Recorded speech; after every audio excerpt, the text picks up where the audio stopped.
Merci d'avoir choisi TV Plus Madagascar pour le journal de ce soir. Bienvenue dans cette nouvelle édition.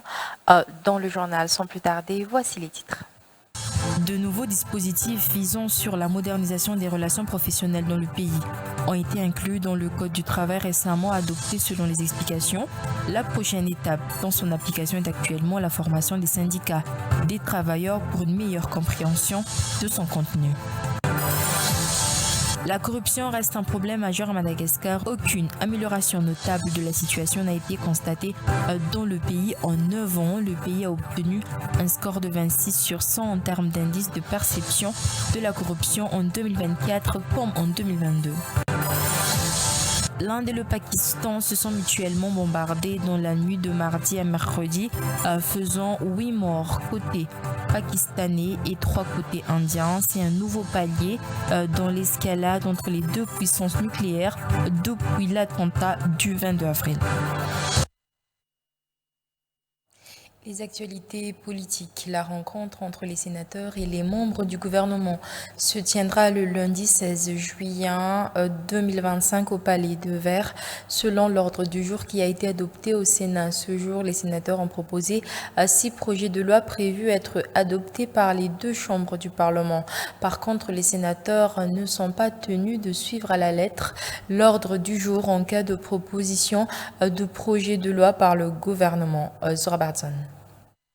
Le Sénat a changé de mode de fonctionnement. Ce jour, les sénateurs ont procédé au vote de l'ordre du jour sans attendre les projets de loi proposés par l'Assemblée nationale. D'après cet ordre du jour qui vient d'être adopté, la rencontre entre les sénateurs et les membres du gouvernement se tiendra le lundi 16 juin 2025.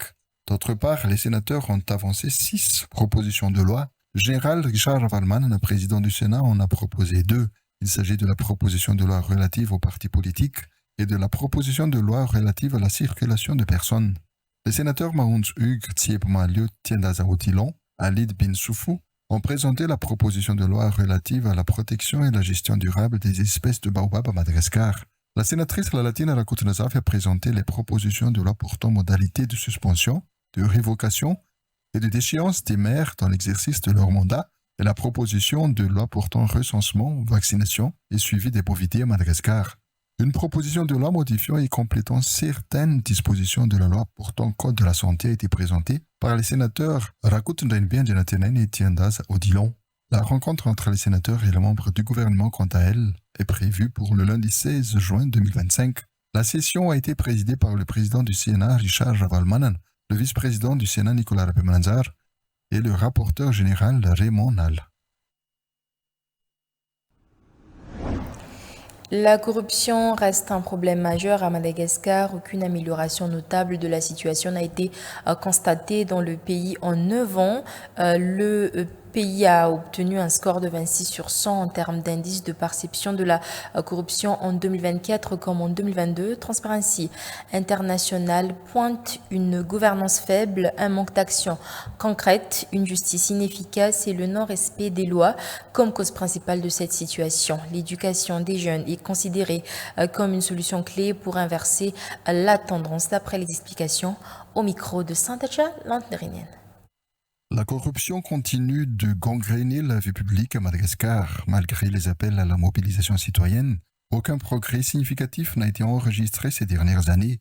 Selon le dernier rapport de Transparency International, la Grande Île a obtenu une note de 26 sur 100 dans l'indice de perception de la corruption pour 2024, un score identique à celui de 2022. Depuis 9 ans, la situation reste quasiment inchangée avec des notes oscillant entre 24 et 26 sur 100. Le dernier sursaut remonte à 2012, année durant laquelle Madagascar avait atteint un score de 32 sur 100, le plus élevé de la décennie. Une performance aujourd'hui lointaine. Pour l'organisation de lutte contre la corruption, plusieurs facteurs expliquent cette stagnation. Une gouvernance défaillante, des actions limitées contre les pratiques illégales, l'inefficacité des institutions chargées de faire respecter la loi et surtout l'absence de justice indépendante. Face à cette réalité, des voix s'élèvent pour appeler à un engagement collectif. L'éducation des jeunes à l'éthique et à l'intégrité est vue comme une priorité afin de construire une société qui rejette la corruption sous toutes ses formes. De nouveaux dispositifs misant sur la modernisation des relations professionnelles dans le pays ont été inclus dans le Code du travail récemment adopté. Selon les explications, la prochaine étape dans son application est actuellement la formation des syndicats des travailleurs pour une meilleure compréhension de son contenu. En effet, il est crucial de permettre une compréhension approfondie du nouveau texte et d'assurer une application harmonieuse de ces dispositions au sein des entreprises. En poursuivant son engagement en faveur d'un environnement professionnel plus équitable, Madagascar a entamé une nouvelle phase dans la mise en œuvre du Code du travail récemment adopté, la loi numéro 2024-014 du 14 août 2024 qui remplace l'ancien cadre législatif, marque une étape majeure dans la modernisation des relations professionnelles dans le pays, selon les explications. Toutefois, pour assurer une appropriation inclusive de ce texte, le gouvernement, par l'intermédiaire du ministère du Travail, de l'Emploi et de la Fonction publique, a lancé un syllabe, une formation destinée aux syndicats des travailleurs. Cette initiative s'inscrit dans le cadre de la politique générale de l'État, axée sur la valorisation du capital humain et renforce la volonté de Madagascar de respecter les engagements pris auprès de l'OIT ou Organisation internationale du travail. Aussi, après avoir formé les inspecteurs et contrôleurs du travail, le ministère, avec l'appui de l'OIT, élargit désormais la vulgarisation du nouveau Code du travail auprès des partenaires sociaux. Cette formation, qui se déroule du 7 au 9 mai 2025 à Tirabé, cible principalement les représentants syndicaux, véritables relais auprès des travailleurs sur le terrain, permettre une compréhension approfondie du nouveau texte et assurer une application harmonieuse de ces dispositions au sein des entreprises. Tels sont les principaux objectifs de cette formation. En effet, le nouveau Code du travail vise à promouvoir un dialogue social équilibré où chaque partie dispose des mêmes outils juridiques pour mener des négociations constructives. Au terme des 3 jours de formation, les participants issus des différentes structures syndicales seront non seulement sensibilisés aux principales innovations introduites par le nouveau Code du travail, mais aussi outillés pour en devenir des formateurs à leur tour. Cette stratégie de démultiplication est essentielle pour assurer une diffusion large et efficace des nouvelles normes en milieu professionnel, selon l'OIT. Rubrique sport. La Ligue d'Analamangue a renforcé les compétences de ses entraîneurs de boxe en organisant une série de formations. Ces sessions ont été encadrées par 2 entraîneurs malagasy expérimentés, dont Razanakula Claude et Ratouvlal. L'objectif étant d'élever le niveau technique des encadrants afin qu'ils puissent mieux transmettre les stratégies aux passionnés de boxe. Par ailleurs, le prestigieux tournoi Roi du Ring est prévu pour le 1er juin. La Ligue de boxe d'Analamangue a récemment organisé une formation intensive destinée à renforcer les compétences techniques et pédagogiques de ses entraîneurs. Au total, 51 entraîneurs issus de différents clubs de la région d'Analamangue ont pris part à ces séances enrichissantes. Cette initiative vise à professionnaliser davantage le staff technique local afin de garantir une transmission efficace des savoirs aux jeunes boxeurs. La formation a été encadrée par 2 figures emblématiques de la boxe malagasy, Claude Razanakul et Ratouvlal, tous 2 réputés pour leurs expériences et leur engagement dans le développement de la discipline. Ils ont partagé leur expertise à travers des modules pratiques et théoriques couvrant des aspects clés tels que la stratégie de combat, la préparation physique, la gestion mentale du boxeur, ainsi que les techniques modernes d'entraînement.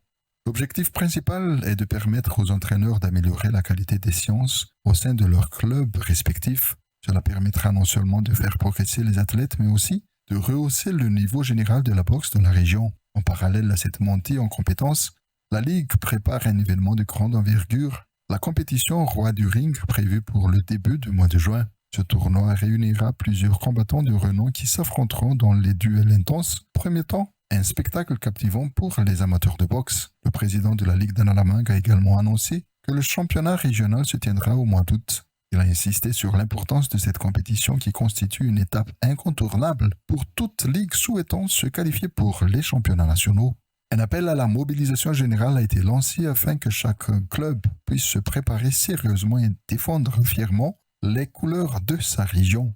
Avec ces initiatives ambitieuses, la Ligue de Nalamanga démontre sa volonté ferme de faire évoluer la boxe malagasy en misant avant tout sur la formation et la performance. En Asie du Sud, l'Inde et le Pakistan se sont mutuellement bombardés dans la nuit de mardi à mercredi, faisant 8 morts côté pakistanais et 3 côté indien. C'est un nouveau palier dans l'escalade entre les deux puissances nucléaires depuis l'attentat du 22 avril. Reportage de France 24.